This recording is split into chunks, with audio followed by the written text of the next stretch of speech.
Okay, welcome to everybody. We have another few seconds.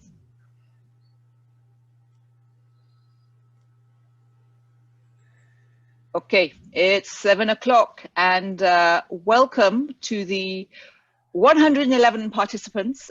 We had about 330 participants the last time I looked. So let's see how we go. So I want to first of all welcome you to this AMC webinar.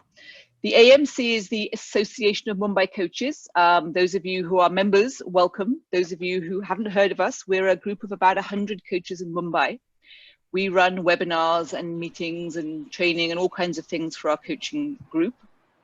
I want to introduce Ruth, who is a co-host with me. Ruth plays a very important part in making sure our webinars go very smoothly. She's much more technical than I am. So this is the most popular webinar we've ever had. And of course, that is testament to Sue and the people who she's touched and continues to touch in the work she does. Just a couple of housekeeping points, if I may, before we actually get started. First of all, because we are such a large group, we have muted everybody. It may also help to put your video off. It just may sort of help things run a little more smoothly. We will be taking any questions or interactions on the chat box. So please do sort of use that, because we just won't have the time to mute and unmute and show videos and all that kind of stuff. We will also be recording the session. I hope nobody has an issue with that. And the recording will be available to you as well. So I hope that's all fine. So I want to quickly, very briefly introduce Sue. I mean, of course, you all know Sue, at least I'm sure most of you do. So I first met Sue when I attended one of her NLP intensives in Kerala in 2017. I was brand new to NLP. I loved it so much that I went back the next year and did another one as well.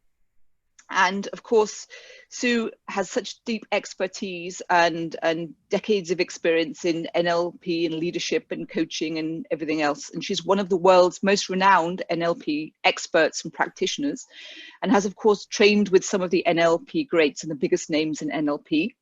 She's also the author of NLP at Work, which I'm sure you've all used and read as well, you're familiar with. And of course, Sue runs NLP intensives all over the world. She's rarely, I think, at home, but of course now she is at home. So thank you everybody for joining us. Thank you to Sue, and over to you, Sue. Thank you very much, Heather. And thank you, yes, thank you from me to everybody for joining. I think it is remarkable, we were just saying in the few minutes before we started, the level of connection that's happening around the world via sites like this. In some ways, you know, we are socially distant, so to speak, and yet in many ways I feel more connected with people, more easily connected with people around the world than I have done previously. It seems to be so available to do this, and so many people are taking advantage of this. And it's such an opportunity to share again, for many of you, my thoughts about NLP and particularly specific aspects of it, the clean and the dirty. It's interesting how the dirty attracts interest. And I think you almost can't visit it enough, because you can understand NLP at one level, at an intellectual level. But the actual, if you like, experience, the chance of experiencing it and living it out that way, I think typically takes some time to really sink in. So we're going to, and that's going to be interesting to explore that dimension here. And it's also very special that there's people from all around the world, like I was saying to Shin in South Korea, you know, who we've known and been hearing in the news, particularly, you know, because of all the kind of work that's happened there with this virus. And I mean, you know, some people might come on here thinking, oh, we're not going to talk about the virus, are we? But it's what's brought people together, interestingly. And I was thinking about it in the context of coaching, that COVID-19 has achieved more in terms of learning and bringing people together and pushing people into discovering new things than probably many of us have done as coaches for years. It's almost like what we've been, what I know, and I don't in any way play down the kind of pain and all the the sadness that surrounds it. And it's such a variety, such a spectrum of things that are happening as a consequence of it. And that's one of the things I want to explore. It's interesting that, I mean, I'm in France. We have got an extreme lockdown here, as many of you have. So, you know, as a cyclist, for example, we are banned from cycling. We can only walk out within 1 kilometre of our home. I mean, and yet I'm in a very beautiful place with a lot of space. So I have that combination of being restricted, quite rigidly restricted. There's very kind of strict fines and checks go on here. We have to go out with a form saying what we're going out for, if indeed we go out at all. And at the same time, an incredible space in which to explore new things, new habits, new ways of being. But I recognize that people in very different places in relation to it. Some people may be very anxious, maybe scared. Some people may be reveling in the situation in some ways. Some people may be in very dangerous scenarios. So I recognize there's a whole range of experiences that people are having because of this, yet it's touching all of us, irrespective of where we are and who we are. So I'm curious to know, and I asked this on Facebook earlier, and maybe you could just type this in if you choose to, as to what prompted you to join this webinar today and what you would wish to get from it. So if you can just say it kind of, well, as ever you wish, but to type that in the side. So what's prompted you to join? And what do you want to get from this webinar particularly?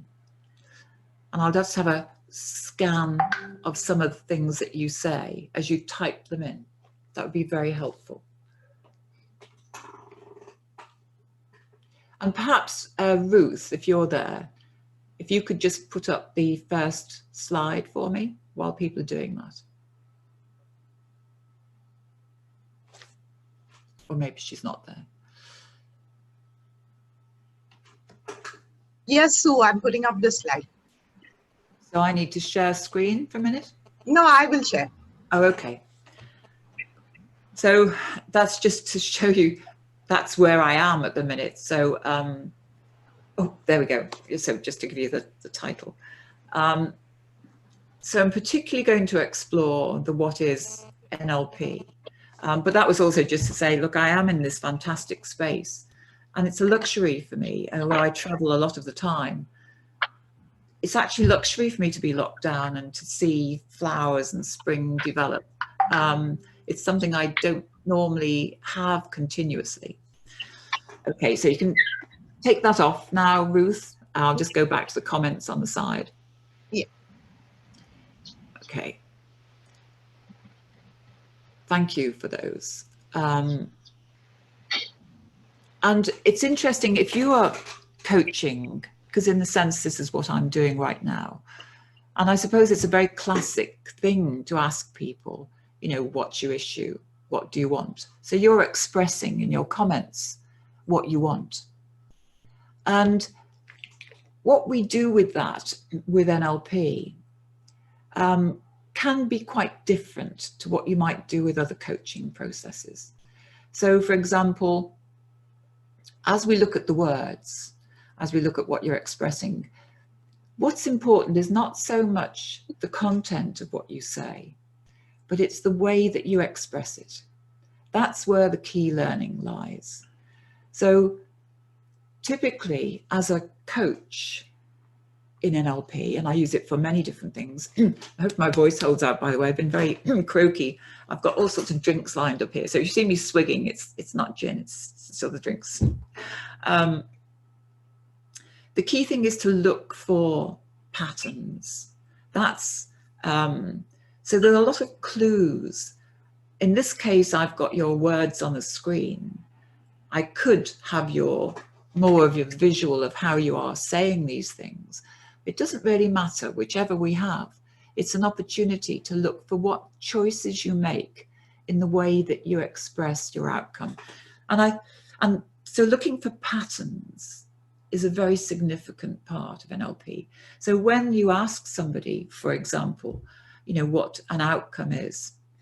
It can be very tempted to get drawn into the content of what they say. But the principle is that people don't know typically exactly what they want, or they won't necessarily have explored it in depth. And that's the opportunity, so my approach to NLP has always been to make the unconscious conscious, to raise awareness of the unconscious. And that unconscious is revealed in people's non-verbal behavior and in their verbal behavior. So I'm saying a bit about what NLP is. I'll come back.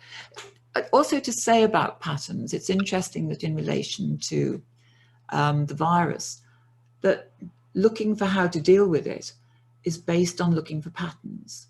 And the awareness of those patterns has been changing over time, but being able to study patterns is a key part of success, whatever that means, in many different spheres in life. And a pattern is typically something that's repeated, or there'll be particular choices that you make as a habit in the way that you express yourself. So I'm going to come and ask in a moment, I'm going to ask Heather and maybe Ruth to say their outcomes, which I asked them earlier on. But while I'm thinking about that, also could you write down, and I know many of you have trained with me, but what is NLP? What's your definition of what is NLP? Can you type that in as well?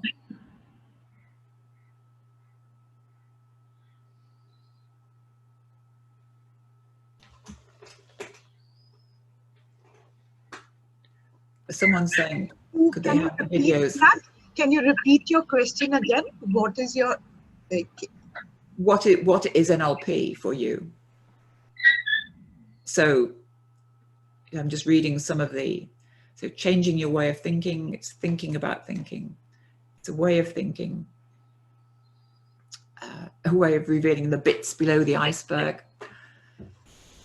I mean, it's used in many different contexts. It's very interesting, your comments. It's an art to use words to get. All of these are absolutely valid. At its very heart, and perhaps Ruth, you've got that screen with the definition on. Can you just put that screen up? It's a very technical definition. So someone here, so Mamta, so the next one. Okay, so this is key. And I've said this many times to many groups. I think Mamta, you just used the word study. It is a way of studying. That's important.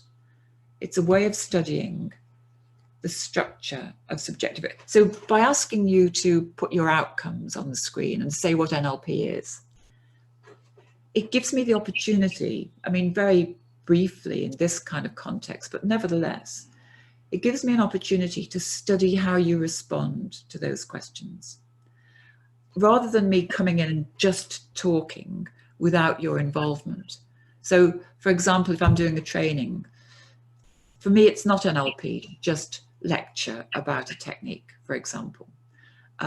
It's really important to have an experience to be able to study. And anything can be an experience. So you replying to these questions is an experience. And as the facilitator, this gives me an opportunity to study what you do. And it's based on the premise. We're not so concerned, you know, many of you know that I've said we don't concentrate on the why so much. I mean, it can be part of NLP, but it's very much about the how in the present. Okay, Ruth, if you just come back to me, you can take that that slide off, please. But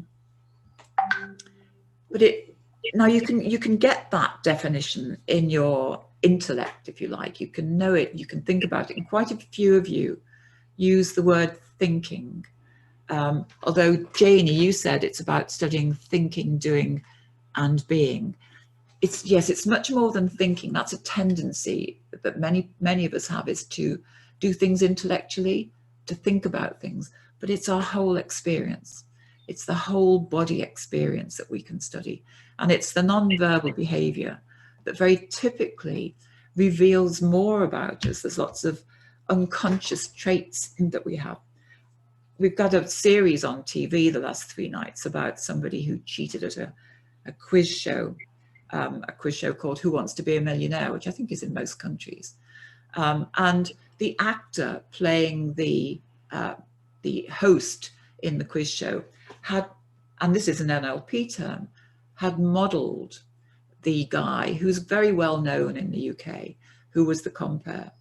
And they were interviewing the original compere the other day. And he said it was amazing because this actor, he said he was jiggling his foot about and he was saying these kinds of words. He said, I do those things, but I hadn't realized I do them.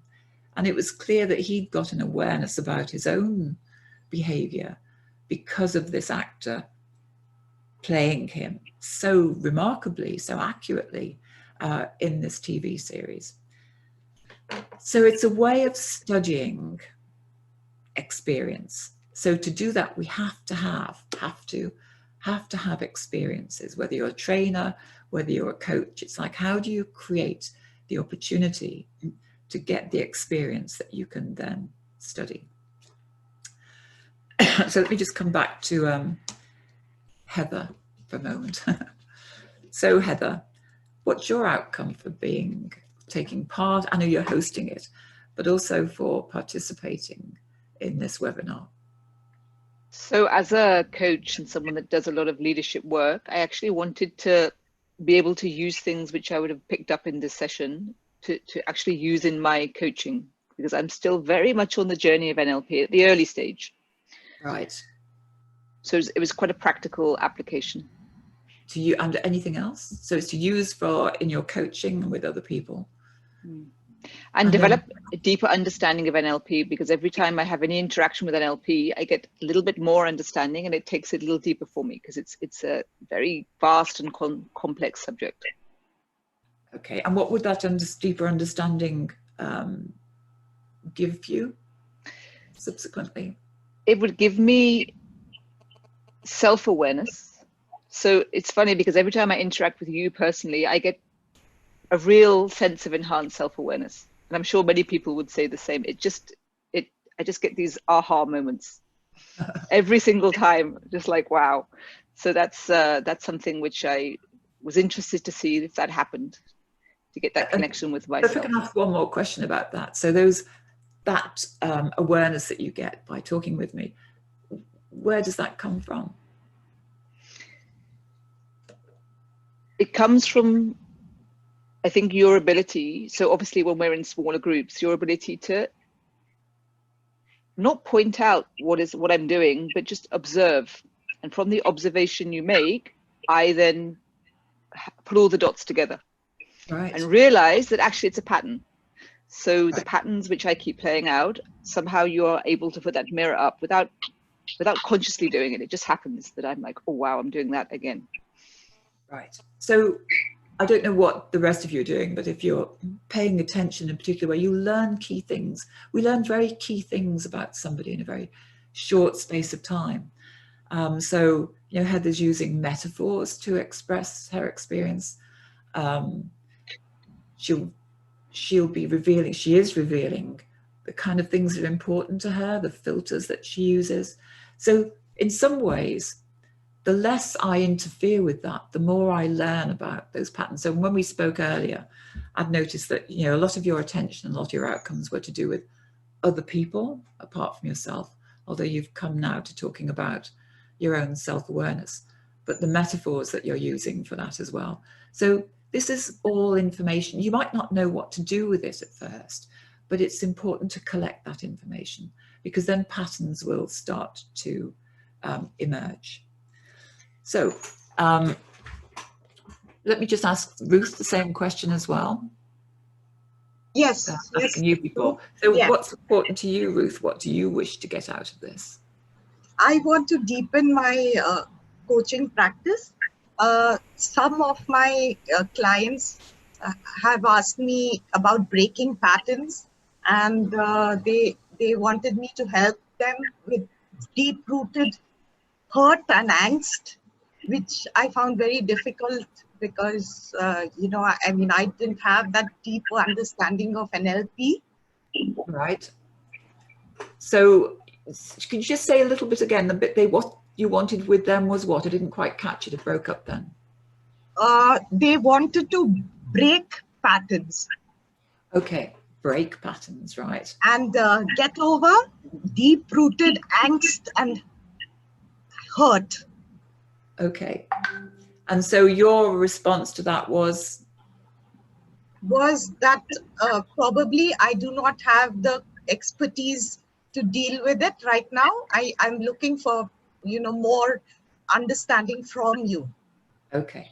All right. So we're going to explore those things. So again, you know, now we've got Ruth speaking. It's like just be aware of what you notice, you know, about, even though we've just got headshot, well, we've got this amazing backdrop to Ruth as well. So even that is revealing. You know, it's Yes. like, what do we do with our environment? So Ruth, I know I'm not giving out a secret on my Ruth by saying that's a virtual background you've got there. You're not actually sitting on a desert island. But the fact you've chosen that says something about you. So everything provides information about the experience. Okay. So then the question is, if we're coaching, what do we do? From the point of view of NLP, the reason for studying is in order to discover ideally the excellence in each of us. So there's a fundamental belief that we all have talents and excellence. Most people don't realize the true talents that they have. They take them for granted. They don't use them. They play them down in many ways. So ideally, we're studying people's behavior in order for them to discover the resources and the talents that they have themselves, so that they can be their teaching, for example. Somewhere within them, they have the resources that they're looking for. You don't have to provide those to somebody. They've got them. And so even if they're misusing their talents, you know, somebody might be very tenacious in holding on to a bad habit, but that tenacity could be used in other ways.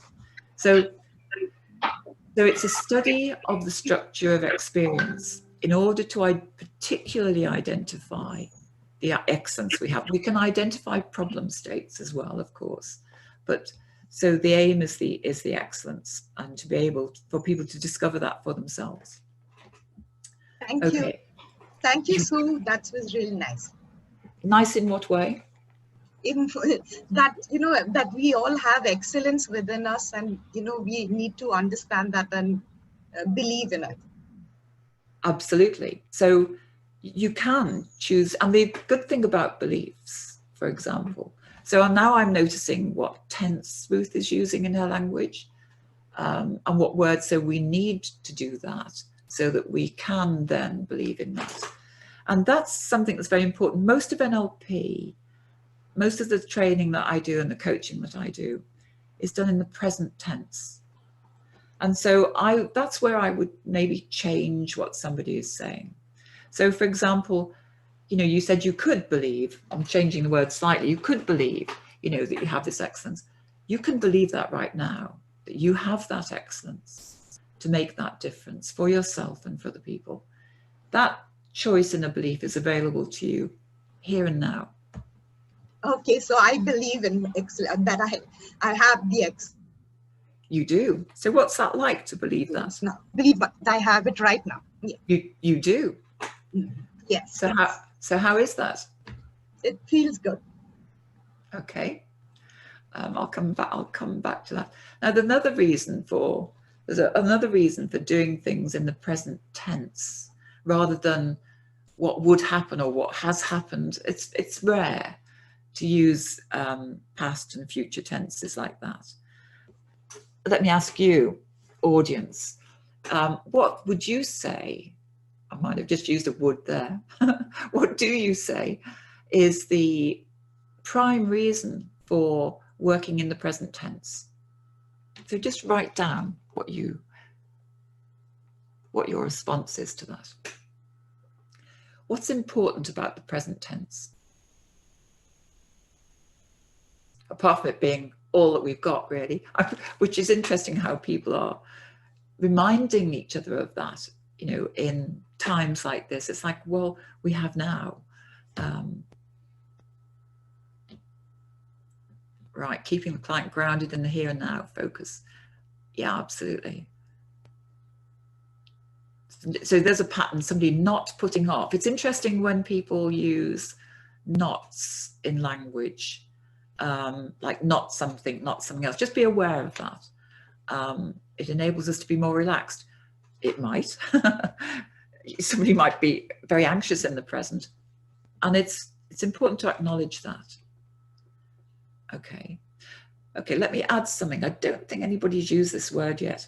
It invites the person that you are engaging with and yourself to be fully associated, to use an NLP term. So if I'm fully associated, then I'm going to express my experience in all of my senses. If I am thinking about something hypothetically that might happen, it's more likely to come from my intellect and not from the rest of me. So to be in the present tense, if I say to you, well, you know, what's that like now? To answer that question fully, you need to be able to associate into it. And that way you'll show the answer. So showing the answer rather than telling an answer has a very different quality about it. So present tense enables things to happen right now. And that's the other thing about it, is that in coaching, it isn't about going away with an action plan. It's like saying, as I did to Ruth, when I sensed that Ruth was talking in the future tense, is to say, okay, choose to believe that now. So there are many things that many people put off. They think it's going to be done later, that are available in the present. And one of the most powerful things I find that we can do as a coach is to hold that space for people while they make those decisions and those changes in the present. So for example, you know, whatever you wanted personally by joining this webinar, it's actually available to you right now. There's nothing to stop you having what it is. Now, if you say, oh yeah, but I wanted, you know, a tropical holiday, you know, and I'm stuck in a flat. Nevertheless, what you wanted that tropical holiday for, the state of that is available to you right now. I mean, that is the beauty of what's possible in the present. Okay, so you can type in any reactions to what I'm saying, by the way, anytime. I'll see if I can catch up with things. Some fantastic answers here.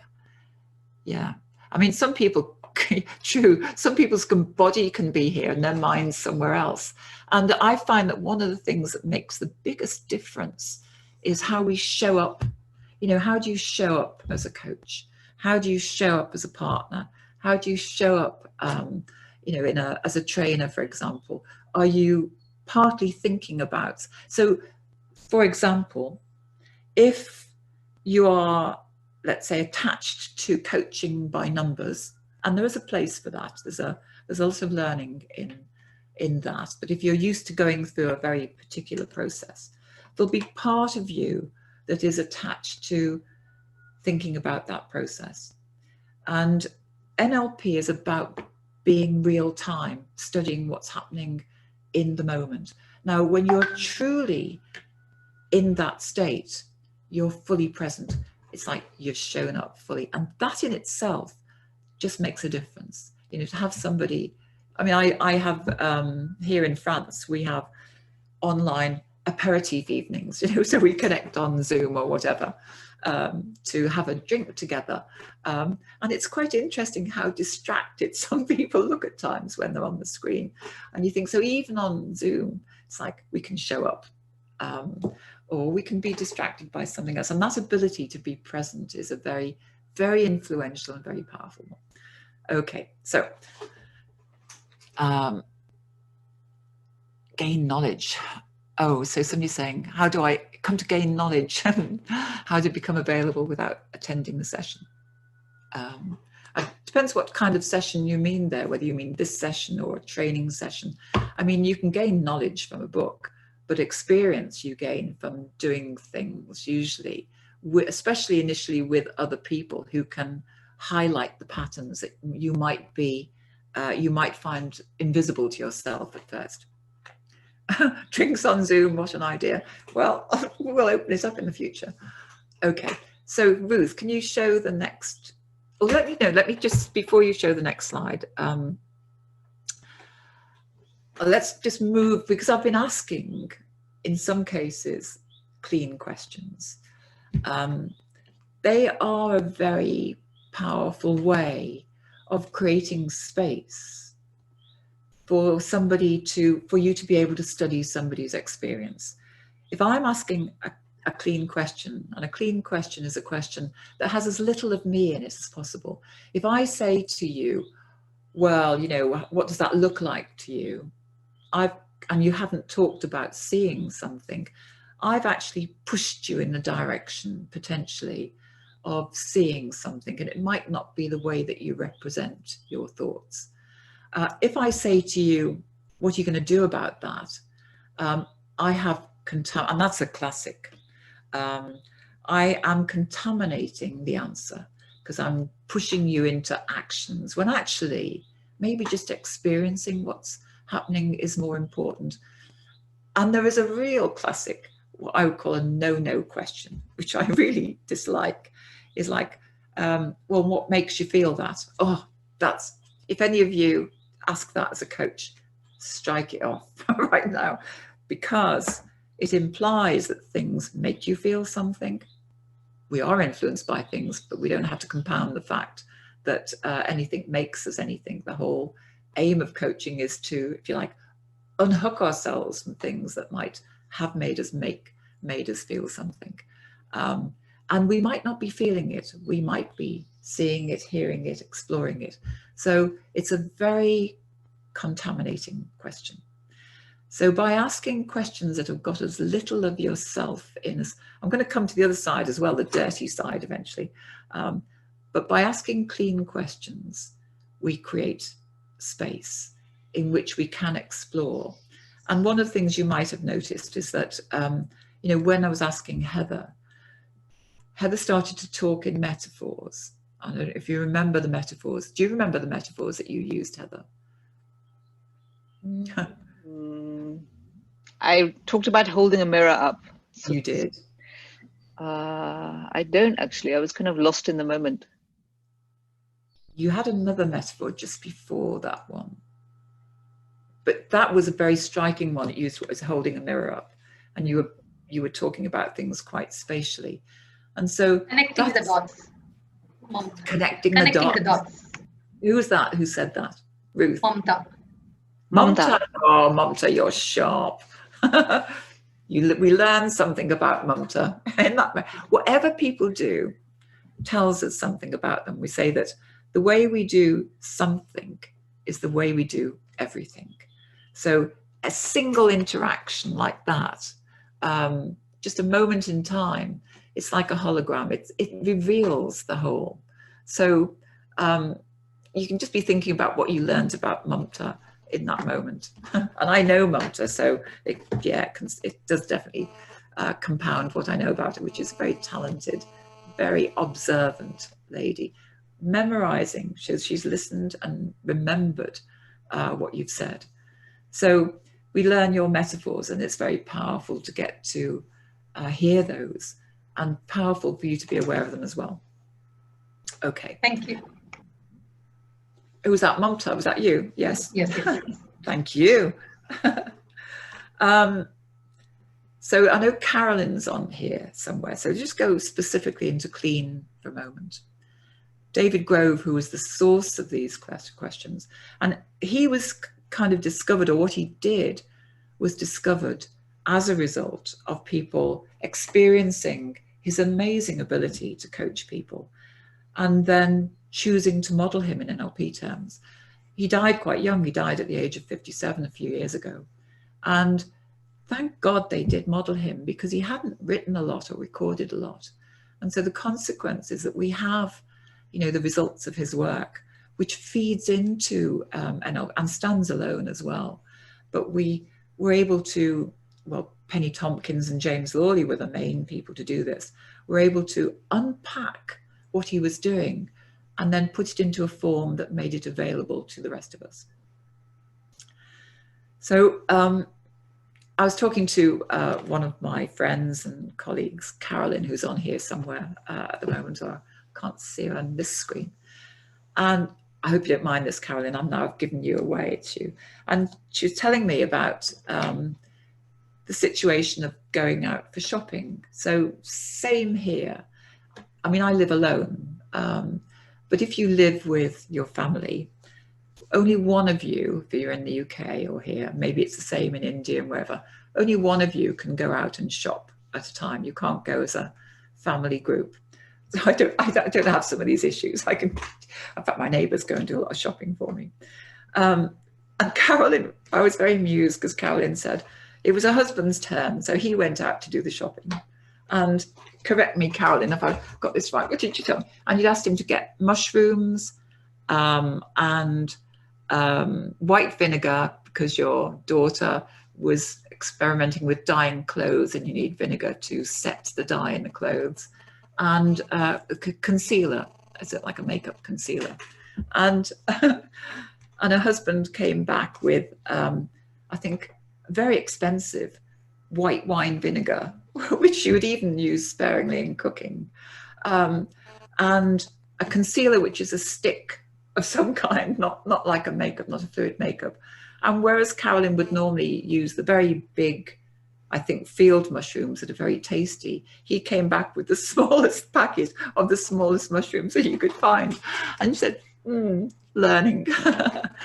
So there's so many ways to interpret the words that we use.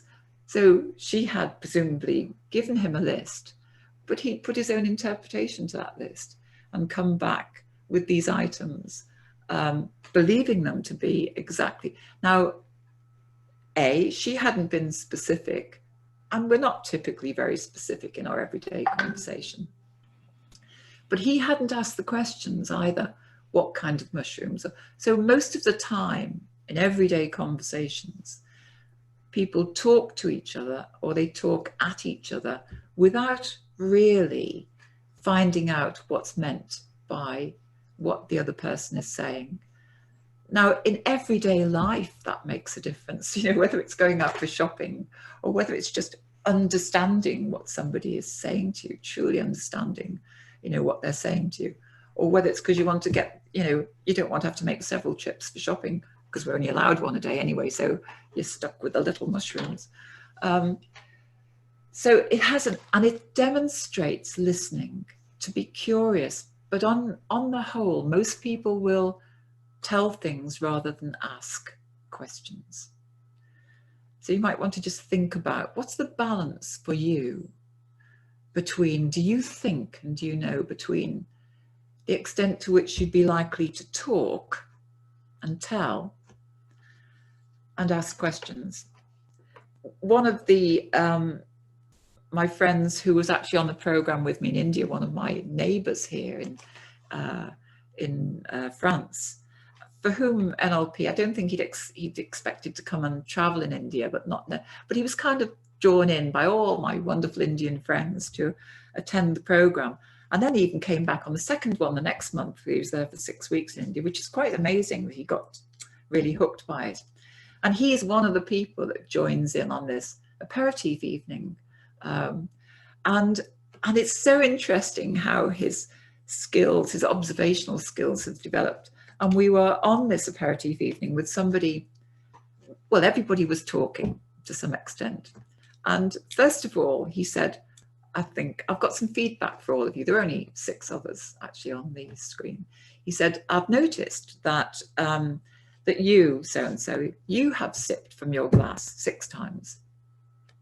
And you, so-and-so, you've sipped from your glass 8 times. And you, and he said to this man, you've sipped from your glass 17 times. But what was really, I'd say it was a factual observation, which is the result of studying the details, is that you can give very factual feedback, which is usually the easiest way to get it accepted at first, rather than saying, oh, you're a bit of a, sort of a lush, drinking all that, why, just say you sip from your glass 17 times. But what was very interesting was that he then went on and said, and interestingly, the number of times you've sipped from your glass seems to match the percentage of time that you've had on air on this Zoom call. And I thought that was so clever to give that feed. He gave it with something that was quite fun. And then he gave people this feedback, which is about how much time they were taking by just speaking on the Zoom call in a way that was kind of indisputable. And it was just a lovely moment, because I thought, oh gosh, he had learned a lot of, he's a very observant man anyway. But I thought the way he had observed, and then the way he kind of managed, what was happening, influenced what was happening on this call, was quite fascinating. So, Ruth, could you show that slide that shows the structure of a clean question, please?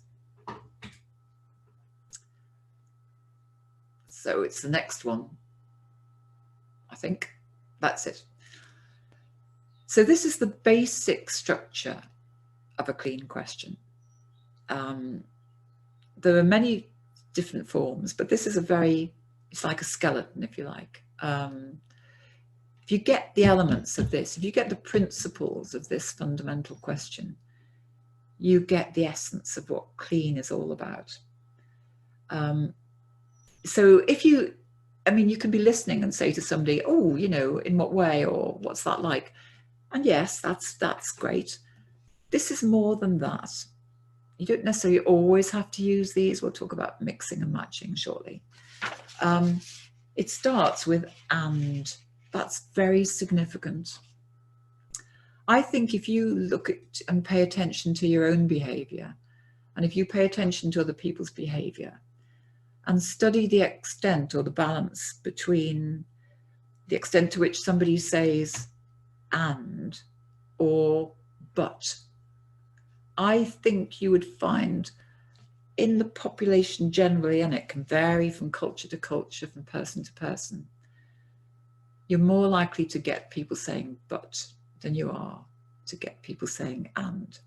And some people, that will be a persistent habit. So if you have a but as a key part of the way you express things. We had, there's a broadcast, I watch UK news, although I'm in France, and we had a broadcast from one of the government ministers who was responding to the big, very serious complaints that health workers and care workers and people on the front line haven't received the protective equipment that they should have to be operating in the situations that they're in. And this particular minister stood at the podium and she said, I'm sorry that some of you feel that you haven't been listened to or haven't had the equipment. And you kind of know that a but's coming after that, and that was not an apology. And the response to that was huge, that people, and this person is kind of quite infamous for her style. A lot of questions about whether she should still be in the post that she's in and so on. But it was not an apology. You kind of knew that the but was there even before she said it. Whereas the president here in France did a presentation the other evening, and he's really kind of shifted his style quite a lot. He was saying, and I've made mistakes. And the difference in the way that they said things was huge. And I think he's gaining so much more respect. But I'm going to just read something to you that just highlights this and, because the tendency for many people who are experiencing conflict or tension or stress is to feel that things need to be either or, when actually they can usually be and. So we can be confined to a space and be free, for example. This quote, where is it? It's from this author F. Scott Fitzgerald pointed out, the test of a first-rate intelligence is the ability to hold two opposing ideas in the mind at the same time and still retain the ability to function. And he's saying that's exactly what visionary people are able to do. And I think that's profound. And I think that's almost one of the things that I think I offer in coaching. There's a few key things, and that's one of them, how something can be and rather than either or. So it begins with an and, which is just that word in its own right is remarkable. And then to say that person's words back to them exactly as they've said it, in the way that they've said them. So if you remember the way that Heather said, you know, I held up a mirror to myself, and she gestured at the same time. Now, I'm not literally in front of Heather, but if I say, oh, so if I hold up a mirror to myself, that's not reflecting her words. So it's, and you hold a mirror to yourself and to point to where she's pointed and to use the words exactly the way she's used them. That presupposes a lot. That presupposes that I have listened in the first place. That communicates itself unconsciously. It presupposes, as Mamta did, remembered, even after kind of quite some time, remembered the words, not just heard them in the moment, but remembered them and could reproduce them in the way that they were shared. That is influential. That actually invites somebody to go deeper into their experience. It invites them to step into those words, experience them, and explore them. So, you know, if somebody's telling you their goals and say, I want to be happy, yeah, and often people will say that. And sorry if I sound dismissive about that. If you go, and happy in what way? Well, then you're inviting them to step in and really explore what that means for themselves and to go deeper into their experience. So to get the answer, they need to go within themselves.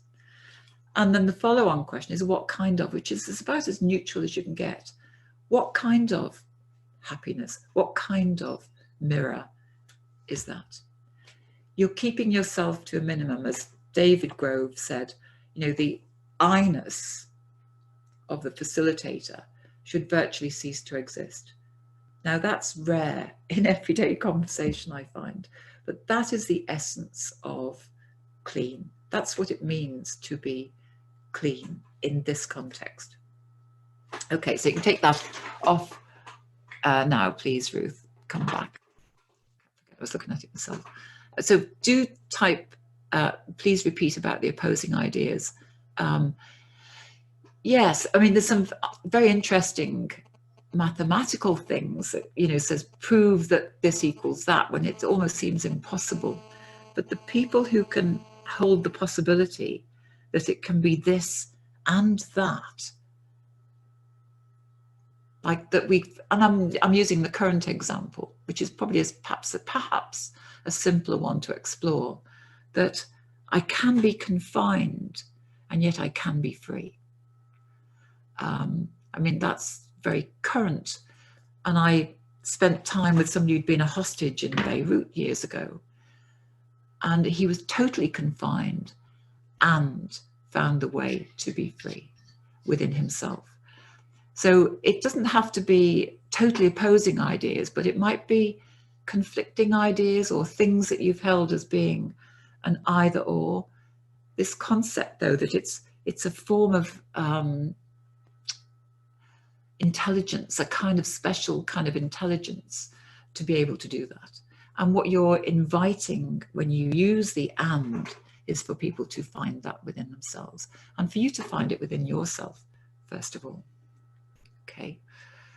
Oh, I know my voice is cracking. Just hang on. I'll have another drink of gin, just a minute. It's actually an Indian remedy. It's turmeric and something else. Okay. So how are we doing for time? Oh, okay. So dirty. So here we go to the other end of the spectrum. In a way, and in another way, we go to the same place. So that's really interesting. That here are two potentially very different styles. So the dirty, I called it dirty because it's based on provocative therapy.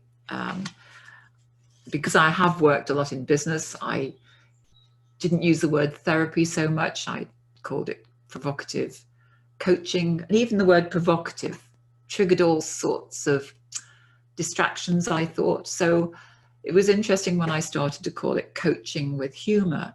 I actually got a lot more requests for talks when I called it that, which was, so people interpreted that differently. It's not just about humor, but the word provocative is very important. With the clean, we're kind of encouraging people to go deep within the words and the experience that they are demonstrating. We're doing the same with provocative, but so it's very interesting, the comparison with the situation that we're probably all in. So I am constrained to be in my home. Many people are constrained to stay within, primarily within the boundaries of your home. And that constraint has actually led to an incredible amount of creativity. The things that people are learning, the things that they are exploring for themselves, of course, not everybody, but it's quite remarkable. I think, Heather, you said that you've been trying to encourage people to use, is it Microsoft Meet as an online tool in the company? Teams, yeah, Microsoft Teams. Microsoft Teams for a long time in the company with not huge success with that, but now that they are locked down, they're absolutely desperate to learn it so that they can connect with each other. So it's actually created, it's a constraint, and that constraint actually encourages flexibility, ironically. One of the things I've studied over the years is awareness through movement. It's a subject called Feldenkrais, and it's about learning how to regain the kind of flexibility that we are typically born with. And one of the ways we learn to do that is by constraining. Some of you will have done this in yoga. There's times when you're asked to make a movement, but keep your legs flat on the floor, keep them touching the floor. You're not to turn the, so when you constrain one part of yourself, you then discover other ways of moving other parts of yourself. So it's the same in experience. If you're constrained by something, it's prompting you, giving you the opportunity to find another way. So one of the things, for example, that it's possible to do with provocative is to almost seek to kind of close people down. That's not the intention. The aim is to provoke what's called a healing response, to provoke people into finding. So a way of provoking, if, for example, let's say somebody says to you, well, you know, I can't do this. I'm struggling with that. I just, you know, this happens to me. It makes me this, that, and the other. I think the temptation as a human being is to want to reassure people and go, well, I'm sure you can. That's as a human, and it's very natural and it's very appropriate to do that at times.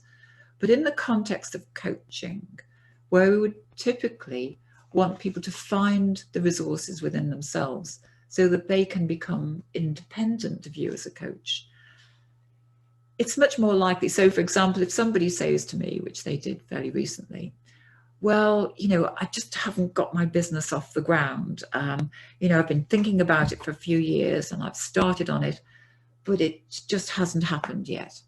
So you could go down the route of saying, well, you know, have you thought about this? Have you thought about that? The provocative approach, which you just might want to think for a moment, what would be a provocative response if somebody said that to you? How might you almost put a constraint on them that pushes them to find the resources within themselves? And provocative doesn't mean just antagonizing somebody. The really important thing about it is that you're doing it in order for that person to learn. You're doing it lovingly for them to learn. You're revealing patterns that they are displaying in themselves. You know, if somebody says they can't do something, you could say, oh, and what shouldn't or ought you, or what are you trying to do? So you can exaggerate those limiting words. So if somebody says something like, I've been struggling, to set up my own business,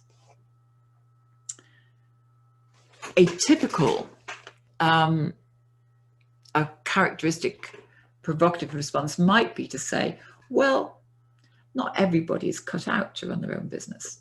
Not everybody has the skills to do that. You may be one of those people, who probably is best off either working for a big corporate where you've got somebody to keep an eye on you all the time. So you play the devil's advocate. You take them further down the route that they're taking themselves. Somebody whispering there. So that you're putting a constraint on them. They might go, oh, you're probably right. Maybe that's the truth, and that's okay. Or they might say, and I remember saying something like that to somebody, and they went, hang on a minute. No, I know I can work for myself. I know I can do it. And so they come from that place of congruent truth within themselves. And that's the intention of being provocative. So whereas the clean is about keeping yourself to a minimum, actually, if you're being provocative, you might be talking a lot, but all the time relaying patterns and provoking. The aim is to provoke a congruent, truthful response from the person that you're dealing with. Okay, so if somebody's saying, so if you suggest they should work in an office, you're absolutely leading them. Absolutely leading them. So that's what you do with provocative, but you're leading them provocatively. It might be the answer, of course. It might actually be the solution for them, but you're pushing them to find that answer for themselves. And the other thing about being provocative is the way that you say it. So if you say it, if I said that to somebody and said, well, you should just work in an office. But if I go, well, maybe, not everybody's, and I do it with that tone of voice, with my head to one side, there's a mischief about it. A provocative style is mischievous, it's sometimes flirtatious, but it's got that, let's be amused by this. And that's a big factor, is then humor does play a part. And I think it's been very interesting in people's reactions to the whole, coronavirus, how much humor there has been on the web. I think some people are moving through that phase now, but just how much humor has played a part in helping people take a different perspective, to be able to laugh at themselves, and to be able to, because if you can laugh at yourself, it's interesting, it's the opposite of what I was saying at the beginning of this recording. It's an ability to dissociate. And there's times when it's very valuable to be able to dissociate, and to laugh at yourself is to have humor and being able to step back. So can you call it constructive provocation? You can call it what you like. Absolutely. It's like somebody said they've been given the opportunity to give themselves their own job title in work. So she called herself a supreme commander. Why not? Okay, how are we doing for time? Whoa, nearly there. So let's just open it up for a minute. Perhaps Heather, if you've been looking at some of the comments, is there anything that you would like to say at this point? Or anybody got any particular sort of final questions or comments that you would like to make? I would say a thing about provocative as well. It's about being sometimes politically and socially incorrect.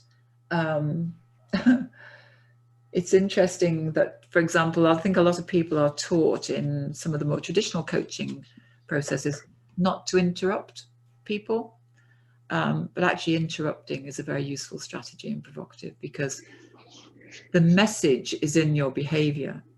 And if somebody is repeating patterns and telling a story that perpetuates patterns that are not helpful, To interrupt them is to say, I'm not going to let you continue with those patterns. So the important thing is that whatever you use, whether it's clean, dirty, provocative, modeling, is to be aware of what you're doing and to do it for a purpose. Then they can all intermingle. There's no one right way. It's whatever works at the end of the day. So someone says, sounds like being provocative, you get a reply. You get truth very often.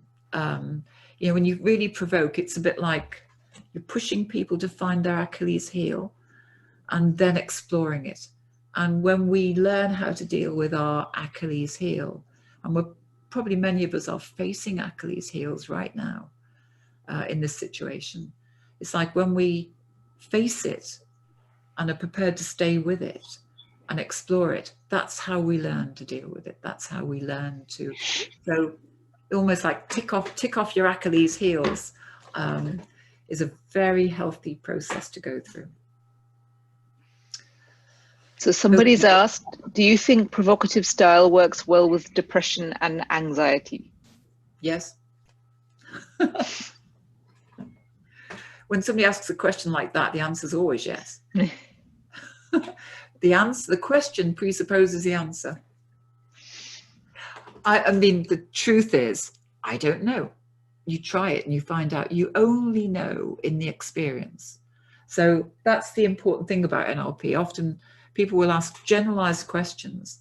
Well, you have to try it and find out, what does the experience tell you? The more choices you've got, the more likely you are to find a way that works, whatever that might be.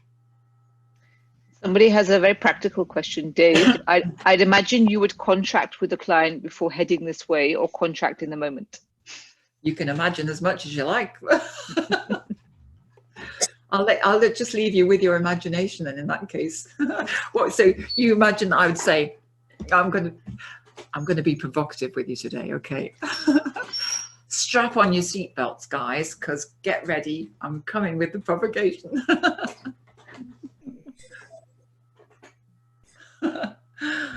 You might.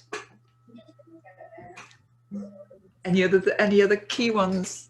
Mahmoud has asked how to avoid provoking the memories of the trauma instead of provoking a healing response. Well, it may provoke memories of a trauma. I mean, same with Clean. You know, what David Grove, the reason partly why he developed Clean was he found that people were able to visit trauma very often in a metaphorical way and go through it, and so that they found that way of healing themselves. And that's about you as a coach, is like, what are you prepared to hold space for? If you're worried about these things, then you don't do them. It's really important that you are congruent within yourself. If you think, oh, you know, if I'm provocative, they're not going to like that. Well, they won't. That's kind of the way. So you're probably one of those people that shouldn't do provocative in that case. Somebody saying they love using provocative coaching. Yeah, it's remarkable. I mean, I'm giving you just I know I've explored this with many of you on programs. It's just the tip of the iceberg of all of these things. There's so much more for all of them. If anything, I just wish that, you know, you use it as an opportunity to learn more. There's always more to learn. I'm continually learning more. So there we are. I think that's time. That is 8:03. We're on good timing. So I've had lots of positive feedback in the chat and private chat. So I think everyone's really enjoyed this session. I'd like to thank everybody. I know it's tricky when you're not, but it's been great to have these comments, and I will look back on these as well. I mean, it is fascinating. It's very enriching to hear these things, that the way you've contributed and interacted in this way. So thank you so much, and lovely to see so many friends and new people as well. And I wish you all to be safe and well, and to find ways to really grow and develop and explore the habits and patterns that will actually create a very good new future for us now. Wonderful. So thank you very much. I will end this session formally. We will send all of you the recording. So you'll have that to go back through and sort of dig out all the juicy bits that you might have missed the first time. So thank you all very much. Have a wonderful evening or day, depending on where you are in the world, and stay safe. And thank you very much, Sue, for your time. Really, really appreciate it. On behalf of the AMC, thank you so much. And see you soon. Thank you. Thank you very much. Thank you, Sue. It's a pleasure. Bye. Learned a lot. Thank you, Sue. Thank you. Thank you. Thank you. It was a wonderful session. Thanks, Sue. It's Janie. Thank you. Thank you very much. It's lovely seeing you all. Thank you. It was a great session. Thank you, Sue. It was a lovely session. Thank you. Thank you very much. Thank you, everybody. Stay safe. Thank you. Thank you, Sue. Thank you so much. Thank you.